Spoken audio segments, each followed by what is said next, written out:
All right. Hey, everyone. It's Ryan Howe with Small Business News, and we got a good one for you today. A little bit of change in perspective, it seems, with some of the workers as they are aiming to stay with their current employer more. We just got a survey back that I want to take a look at here. So let's jump right into it. Again, more workers aim to stay with their current employer in 2024. That's a big change. Now, to be clear, there are still 8.5 million job openings that exist, but we have a lot of folks that are choosing to stay. And then let's look at the survey here. Now, with that, links to all of the articles that we'll be discussing today are going to be in the description down here, so be sure to check it out there. Now, a new survey by global advisory firm WTW found they're a risk management firm. They do insurance type stuff, just FYI. They found 72% of employees are choosing to stay with their employer, up substantially from the 53% who said the same thing in 2022.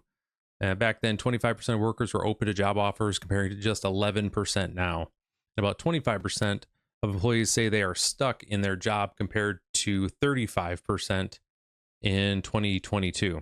Now, as employees search for greater sense of stability, employers are ramping up their core benefits, says Steve Nice, a senior economist and global leader for Research and Innovation Center at WTW. In a news release announcing the survey, focus on pay has strengthened, and benefits are meeting the needs of many employees, not just some.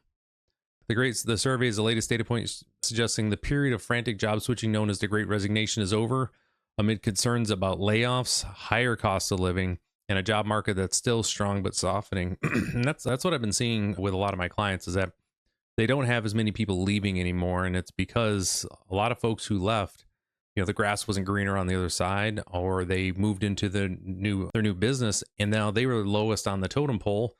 So when layoffs happen, they were the first ones out the door. So you're seeing a lot of people are hearing some of those horror stories about folks who were trying to find, something better, and they ended up landing in a position that undermined the stability that they need in order to manage their day-to-day affairs. So especially with the other piece is that the number of folks that are concerned about as far as inflation, they want to make sure they have a steady paycheck, they're making it work.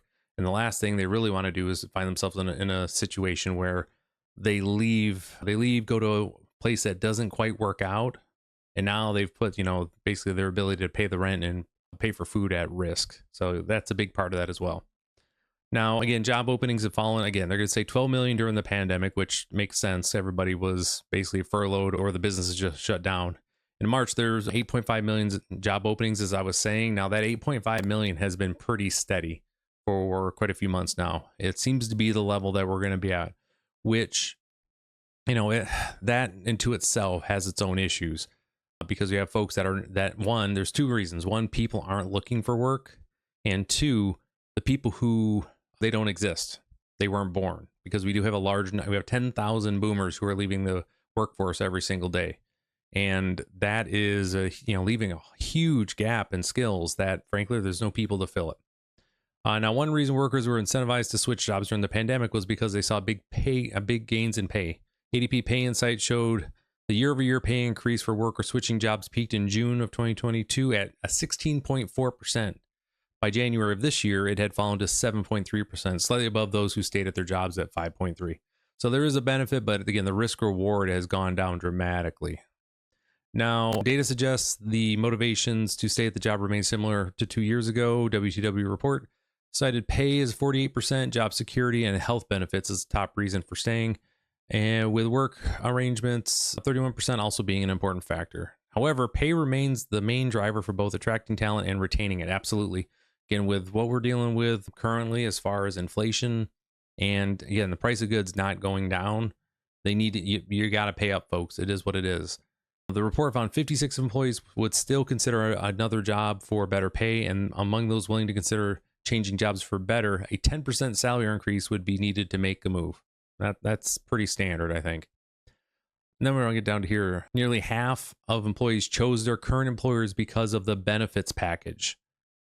Nearly half. And 54% stayed with employees for the same reason. And a lot of that has to do with the medical benefits.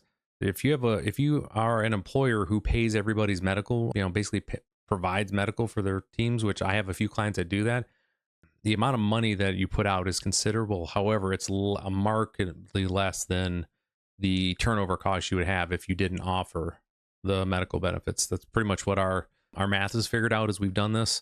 I have a video link is going to be in the description where you go check out how to calculate the true turnover cost for your business. It's a lot higher than you think. Cecil Chang, global growth leader and of health and benefits at WTW, said the war for talent has evolved beyond just offering higher pay, as benefits and ability to choose those benefits has become more important for adapting to employees' changing needs. Employers should invest in their employees' long-term well-being and offer a sense of security through the benefits package. While they can't control the world outside, they can support their employees through an inclusive and tailored benefits process. It's an awful lot of consultant speak to say you're going to have to spend some more money and be willing to think outside the box on what you want to offer. But your base level needs to be solid.